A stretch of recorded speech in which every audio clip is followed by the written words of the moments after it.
Welcome to the Brad and Taylor Show. Today we have Lisa Sobell. You're listening to The Brad and Taylor Show, a podcast that inspires entrepreneurs to pursue their passions. We're sitting down with some of the best to learn how they got started and some lessons they learned along the way. Hey, Lisa. Hi. How are you doing?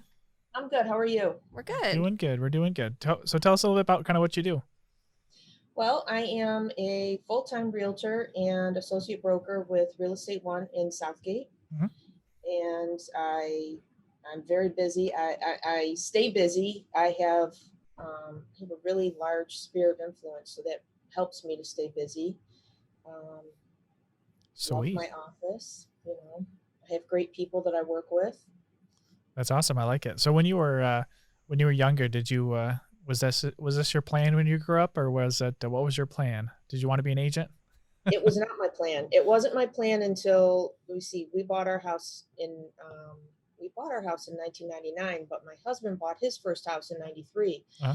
And I did go along on showings with him, and we had a great agent. She's retired now, Kathy Thompson with Carabollo, and she explained everything. And probably from that point, and I was just starting my teaching career in 1993, 94.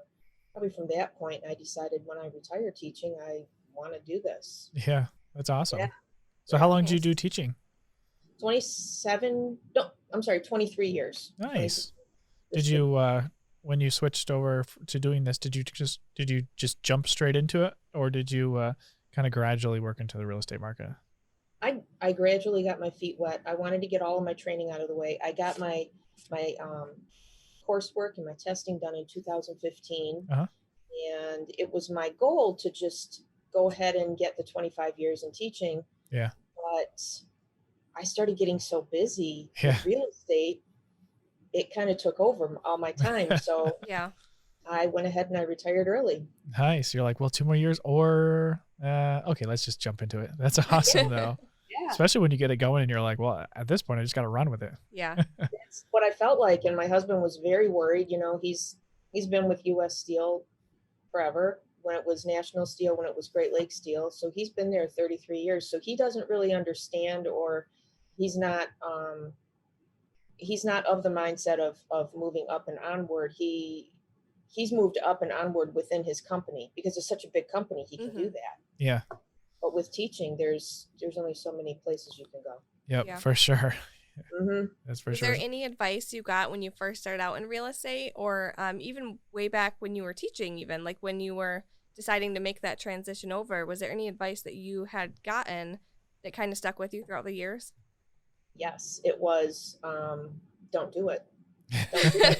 You've got a good thing in teaching, and you've got full benefits in teaching and a guaranteed salary, and there are no guarantees in real estate. But what I liked was if I fail, it's my fault, and if I'm successful, it's my fault. Mm-hmm. So it's all on me, and I like that, and I'm not afraid of that. I'm not afraid of change, and I'm not afraid of being flexible. And my husband, he came around. He said you have to do as well as you did with teaching, because you're missing out on your benefits. Okay, I can do that. I mean, very quickly I surpassed even my supervisors. That's crazy. Salary. Yeah. So I did okay. Yeah. You're like, I got this down now. Let's keep going. Yeah. So you said, do you have a team right now, or is this by yourself, or what do you got going on? Well, right now I'm by myself again. I did have a team. I did have my son working with me. He's more of an introvert than I am. He likes to do mechanical things. He loves to work on cars and, just, be on his own. He liked working with me because he said I was a pretty good boss to work for. Hey, that works. Nice to hear. Nice. I just really like to hear that from him. So I thought that was high praise. But he decided he just didn't love real estate, and he wasn't comfortable with the constant day-to-day keeping up with clients what's and coming stuff, down the pike, getting your next sale lined up. He wanted something more sure. Yeah, because there is a lot of work that goes into it behind the scenes that not really many people know about unless you're in the field. Right.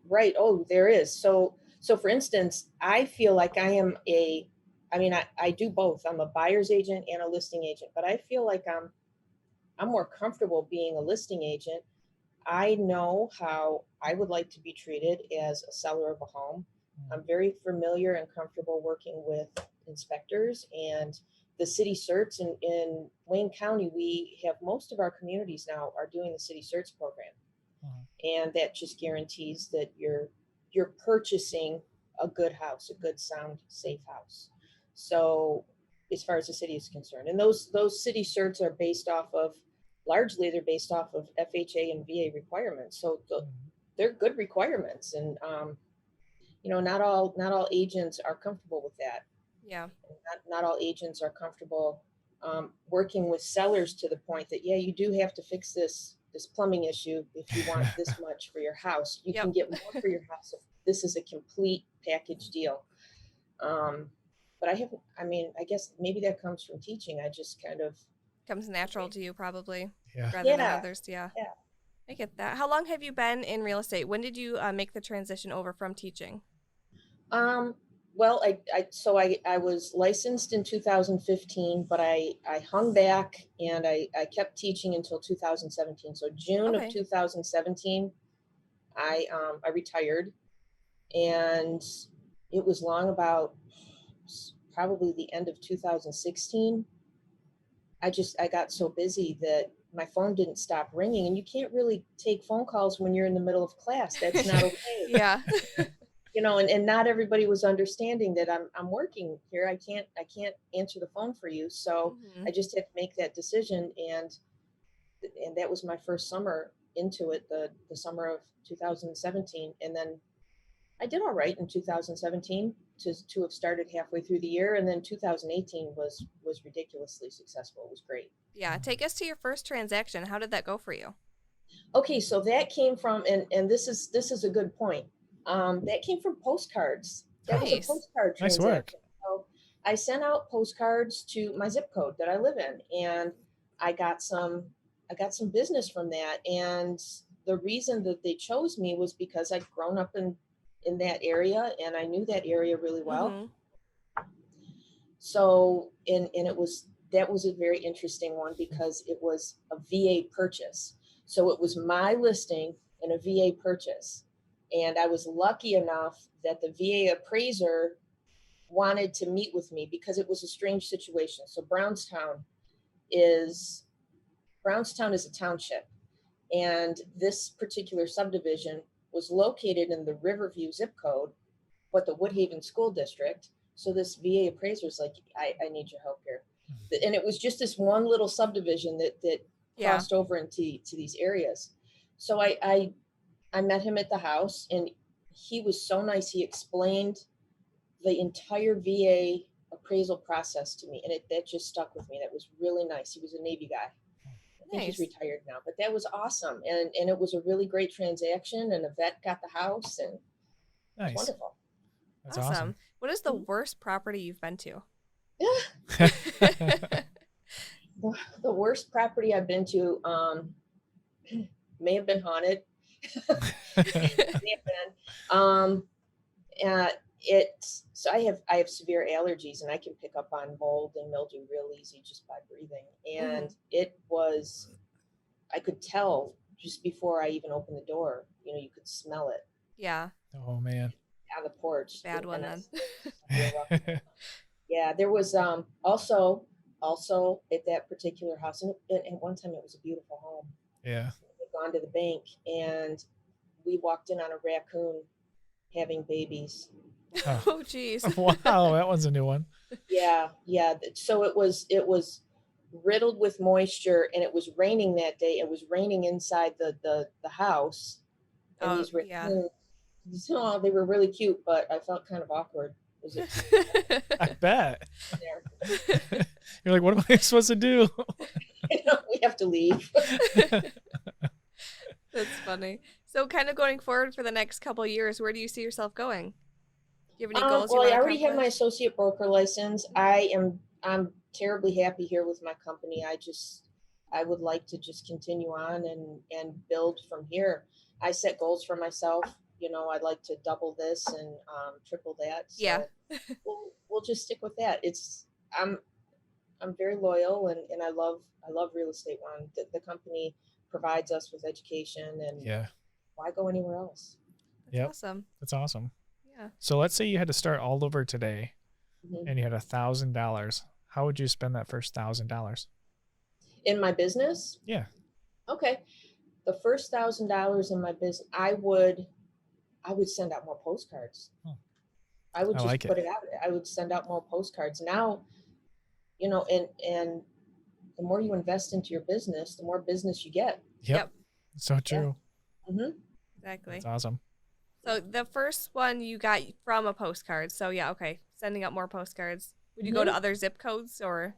Yes, Yeah. I would have just expanded that. I mean, $1,000 that could get you 2 zip codes, and I'm talking like 2 good size zip codes. Nice. That's what I would do. Yeah, nice. Has there any bit? Sorry, completely messed that up.